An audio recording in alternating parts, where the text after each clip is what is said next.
Si vos disques durs sont pleins, que vous manquez de mémoire ou tout simplement que vous voulez faire un peu de nettoyage dans votre ordi, je vais vous proposer ici une astuce pour savoir quels sont vraiment les fichiers qui prennent le plus de place sur votre ordinateur. Pour ça, rendez-vous sur le site internet windirstat.net. Le lien est évidemment en description. Lancez ensuite l'installation de l'application. Si vous n'êtes pas administrateur, je vous invite à vous référer dans la vidéo en description pour savoir comment l'être. Acceptez les conditions, cliquez sur Suivant, puis Suivant, et enfin Installer. Une fois l'application installée, tapez son nom dans la barre de recherche et lancez-la.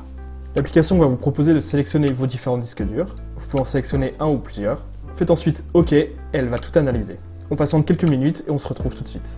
Voilà, chez moi l'analyse est terminée et on a ici une représentation de tous les fichiers sur mon ordinateur.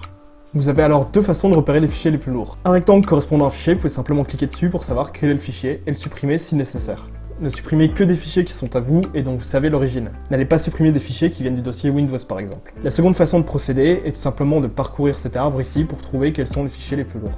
Par exemple, pour retrouver vos documents les plus lourds, allez dans User, votre nom d'utilisateur, et regardez dans les photos, les documents, les vidéos par exemple, quels sont les fichiers les plus lourds.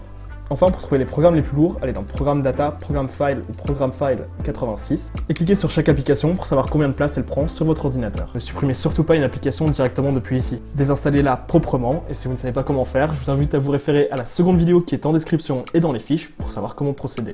Voilà, n'hésitez pas à nous donner vos idées ou nous faire part de vos problèmes en commentaire. Évidemment, abonnez-vous à la chaîne pour suivre encore plus de tutos et d'astuces en 1 minute.